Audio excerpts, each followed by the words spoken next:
Donc le titre de la vidéo aujourd'hui, c'est Trouvez-vous vite un bon avocat. Ça saute.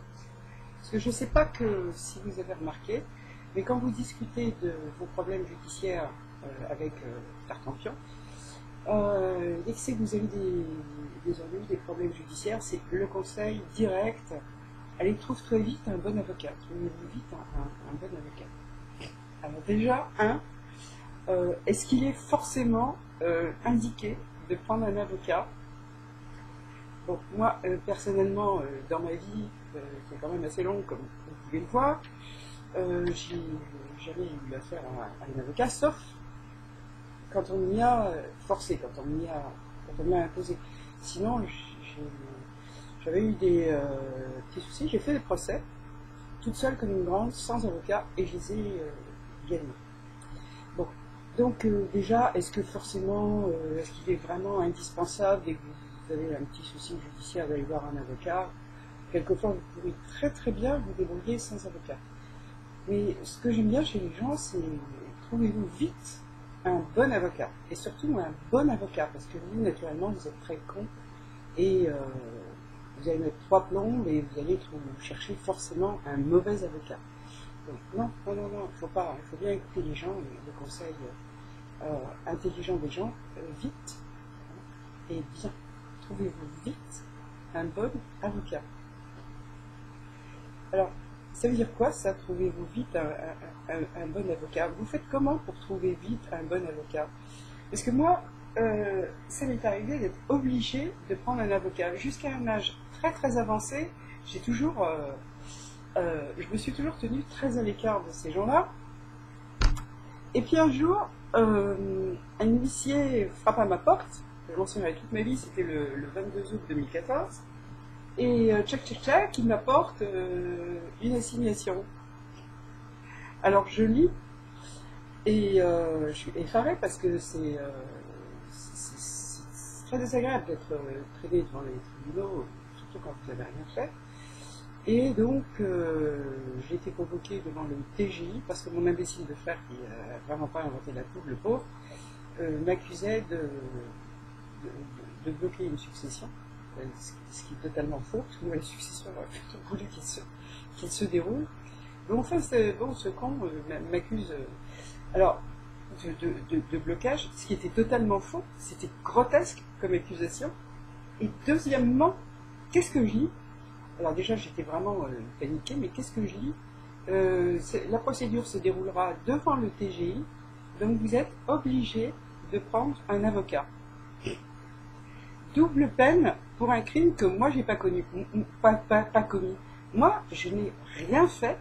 Alors non seulement on me traînait devant les tribunaux pour un truc qui est complètement faux, mais en plus, il fallait que je prenne un avocat. Ah, alors là, moi, je pense que c'est un petit peu du racket, qu'on vous oblige à prendre un avocat. Mais enfin bon, passons. Donc, qu'est-ce que j'ai fait? J'ai ouvert l'annuaire et puis j'ai regardé les mecs qui étaient vaguement compétents, qui prétendaient être compétents dans le domaine des successions, tout ça. Je leur téléphone pour savoir si j'étais bien au bon endroit. J'ai dit, je commence à exposer la situation. Ils me disent, ah non, vous venez chez moi et hop, c'est 300 € de l'heure ou je sais pas quoi. Bon. Finalement, j'arrivais, alors à chaque fois, c'était, ils ne voulaient rien dire au téléphone, et il fallait aller les voir et débourser temps sans savoir si ils étaient compétents dans ce genre de truc ou pas. Bon, je trouvais ça un petit peu bizarre. Ben, il y en avait d'autres, oh là là, oui, c'est très grave, l'accusation, c'est très très grave. Ben, en plus, vous n'avez pas de truc, ma pauvre dame. Mais c'est pas grave, il y a une succession, donc on prendra la moitié de la succession. Quand tout sera arrivé, vous payez simplement 5 000 €, vous voyez, ou 10 000 €, on va dire, et puis vous payez le reste, on prendra. Il y a un pavillon, on prendra la moitié du pavillon. Bon, alors cela, j'éliminais quand même. Et alors finalement, je suis allée en voir une, physiquement, parce que c'était le meilleur moyen pour en finir. Alors elle me dit, ouais, bon. Alors je dis, mais écoutez, j'ai rien fait, est-ce qu'on ne pourrait pas stopper la procédure? Moi je vais voir le juge, et puis je lui dis, écoutez, j'ai rien fait. La succession, je suis tout à fait d'accord pour qu'elle soit réglée. Au contraire, au contraire. Ah non, non, non, non, on peut pas. Donc je lui dis, excusez-moi, maître, mais comment ça se fait que je suis obligé de passer devant le PJ? Je suis obligé de prendre un avocat dans le PJ. Oh, elle me dit, oh, vous n'êtes pas obligé à 100%, seulement à 99%. Vous avez une possibilité de vous défendre toute seule, mais vous savez, les juges n'aiment pas beaucoup ça. Ils n'aiment pas les gens qui débarquent sans avocat.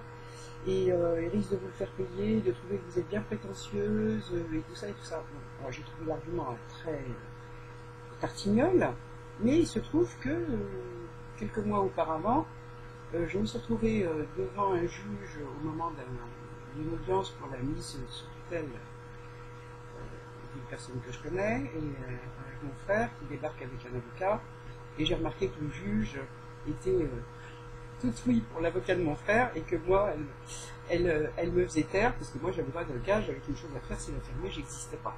Alors bon, je me suis dit, bon, allez, évidemment, alors je dis, bon, bah, madame, ok, combien ça va me revenir? Ah bah écoutez, madame, moi mon taux horaire il est de 300 euros, ben, je lui dis, ça ne dit pas grand chose, moi j'y connais rien, cette procédure, je comprends non pas ce qu'on me reproche, donc 300 euros de l'heure, ah mais je peux pas vous dire, ça peut monter très haut, patati patata, bon, alors. Et finalement, après, je suis allé en voir un autre qui, lui, m'a proposé un forfait. Et qui est à peu près abordable, mais cet avocat-là, bon, il n'a pas été tout à fait au top. Alors, est-ce que l'autre était mieux? J'en sais rien. Mais tout ça pour dire que l'expression trouvez-vous un bon avocat, moi ça me dit quoi, ça veut trouvez-vous vite un bon avocat, c'est vraiment, enfin, les gens feraient mieux de se taire que de dire des conneries pareilles, quoi. Moi je demande aux gens, dès que vous avez le moindre truc, trouvez-vous un avocat. Moi, tous les gens que je connais qui sont passés par des avocats, ils ont, ça a loupé leur truc, ils se sont fait méga arnaquer. Je ne parle pas simplement de mon petit cas personnel. Donc moi, il y a un truc que je ne comprends pas. À quoi ils servent vraiment les avocats? Et il se passe des trucs phénoménal. Oui, les gens qui disent, bon, pour telle affaire, ils nous ont fait allonger 5 000 euros tout de suite. Et puis ça a duré des années, et il n'y a eu aucun résultat, ils ont rien foutu. Franchement, vous êtes très con, pourquoi vous avez allongé les 5 000 euros? Ah, là, alors je sais pas. Moi, je pose la question, hein, simplement, je pose la question. Et puis alors, je voudrais savoir, moi, je pose des questions, hein, j'accuse pas, je dis pas que tous les avocats sont des escrocs, mais je comprends pas pourquoi les juges vous considèrent comme de la merde si vous prenez pas d'un avocat, vous prenez pas d'avocat quand c'est pas obligatoire. Est-ce qu'il n'y aurait pas un business derrière en train de faire marcher le truc? Bon, moi ça me paraît pas, ça me paraît bizarre tout ça. Alors après je vous raconterai d'autres trucs avec les avocats, mais déjà si c'est possible, quand quelqu'un vous parle de ses problèmes judiciaires, si vous pouvez éviter de dire, bah, trouvez-vous un bon avocat, autant se faire que dire des conneries.